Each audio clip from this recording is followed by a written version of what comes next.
Hello, everybody. Thank you very much. I'm Orlando Ruiz Jr. Welcome to another classic movie review. This is my review of A Clockwork Orange. This is a movie that came out in 1971, a science fiction film based on a book by Anthony Burgess, first published in 1962.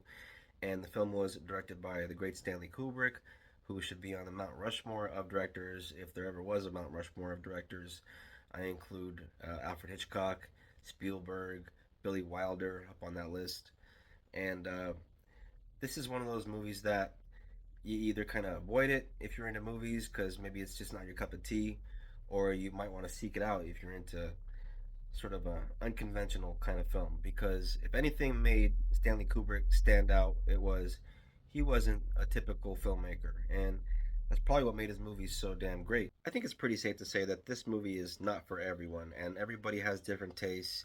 Some people don't mind things that are overtly violent. Some people are sort of sensitive to all kinds of things, and this movie was definitely made with the intention of wanting to disturb you. And from the very first frame, it's trying to do that just from the very first moment that we see the character of Alex, played by Malcolm McDowell. Uh, he's sort of staring into the camera like this,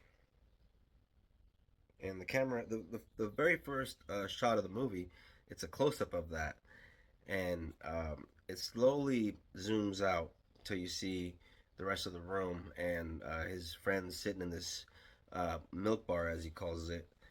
And I guess there's something in this milk that they drink that it's like this little added drug that sort of helps them to get ready for a night of ultra violence. When the movie begins and we meet Alex and his friends for the first time at the milk bar, we hear a narration, and that narration is sort of peppered in throughout the movie. And it's narration from the character of Alex, and it's not really there to explain anything specifically to the plot, but more there to sort of help you see things through his point of view. I get that a lot of people don't care for narration in movies, and I understand that because it doesn't work in certain cases. But in this case, it definitely benefits the film because this movie is already a bit depressing with all the dark themes that sort of go on throughout it. And so, if it wasn't for the narration by the character of Alex, played by Malcolm McDowell, you wouldn't have his sort of um, dark humor and dry wit to sort of make things feel a little bit more, just a tad more comedic in terms of just lightening things up a bit. Because even though it is sort of dark humor, it's still humor and it fits the tone of the movie. So after Alex and his droogs finish playing Hogs of the Road for a bit, and that's a game that consists of basically them driving as fast as possible down a highway, running people off the road. They end up running into a rival gang and interrupting their little rape session when they're trying to rape this young woman. And another uncomfortable moment in a movie that's filled with uncomfortable moments, by the way. Uh, so this big brawl happens between the two rival gangs, and more or less looks like a stunt show. The way people are sort of being smashed into tables and chairs breaking on people, almost looks like a WWE wrestling match. Because the violence in this big brawl scene between the two rival gangs is so over the top, it could be considered a bit cartoony for today's modern audiences. But back in 1971, I think it was so over the top that it was to the point of being shocking, and that shocking factor of this fight, coupled with the shock value of the attempted rape scene that just happened a moment ago, one gets the impression that this movie is just basically one shock after another, and I don't think that it's meant that way to be just nothing but shock value. This movie actually shocks you to the point where it starts up conversation about the things you're watching and about society in general. And I think that's the value of this shock value. When Alex is done with a night of ultra violence hanging out with his friends, at the end of the night, he comes home to his parents' home because he lives with his parents. And so they don't have a clue as to what their man child is doing on his spare time when he's not at home.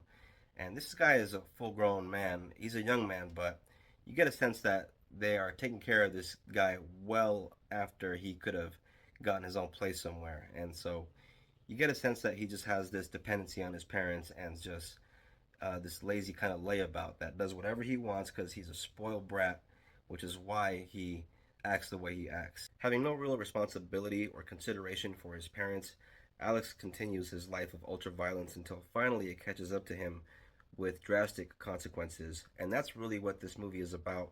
Not the violence that happens in the first act, but the consequences that come about because of the violence. And when this happens and the character of Alex is arrested, the whole tone of the movie shifts completely. And all of a sudden, it's completely about his survival and trying to get through this incarceration and trying to get rehabilitated. And ultimately, that's really the question in the end. Can a man that has done all the things that he has done, all the horrible things, the detestable things, can a man like this be rehabilitated? And there is a process in the movie that depicts such a thing, and it's very experimental, and it's something that the character actually volunteers for.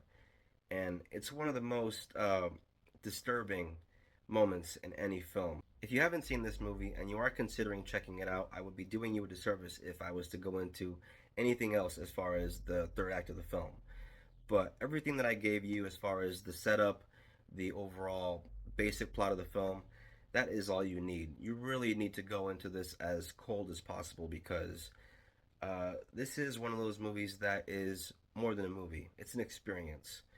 And a lot of that is due in part to just the mind, the genius, the brilliant Stanley Kubrick, who wasn't out to make conventional movies. He was out to make an experience. This movie is definitely not going to be for everybody, especially if you're sensitive to scenes of violence, considering this is a movie that is on the surface about ultra violence. Below the surface, this is a movie about the effects of violence and the effects that it has on the victims of violence as well as the people that commit that violence.